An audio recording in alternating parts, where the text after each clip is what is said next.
tema scottante. Questo convegno si situa alla fine di una 3 giorni intensa che Area Parchi Regione Lombardia, come ogni anno, realizza all'interno di un parco regionale. È un modo per professionalizzare gli educatori e gli accompagnatori e le guide all'interno dei parchi. Quest'anno il tema è stato il rapporto con i mass media, ecco perché in quest'ultima giornata abbiamo pensato di invitare i mass media, quindi di accreditare quest'ultima giornata all'ordine dei giornalisti e di porci il tema di come ci può fare una sorta di alleanza, nuova alleanza, santa alleanza tra il mondo della comunicazione e dell'informazione e il mondo dell'educazione e della relazione.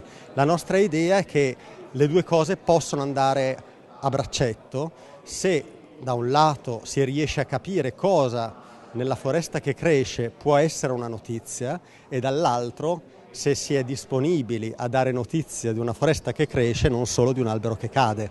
Detto questo, il nostro intendimento, il contributo che possiamo portare è far capire alle persone che i cambiamenti climatici non riguardano, le grandi catastrofi e gli uragani che ci sono in Florida o da altre parti, ma riguardano anche il cambiamento sistematico e irreversibile dei nostri ecosistemi.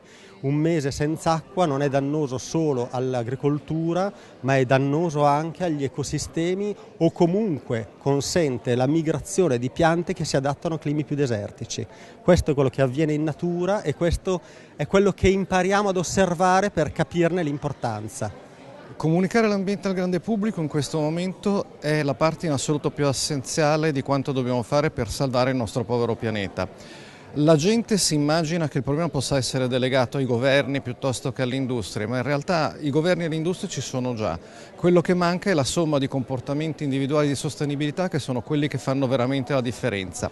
Dobbiamo vincere due resistenze. Anzitutto l'idea che noi e l'ambiente siamo due cose diverse, che quindi ci interessa fino a un certo punto, ma la seconda è molto peggiore, è della sensazione di ognuno di essere solo una goccia nell'oceano e quindi di non poter realmente cambiare le cose.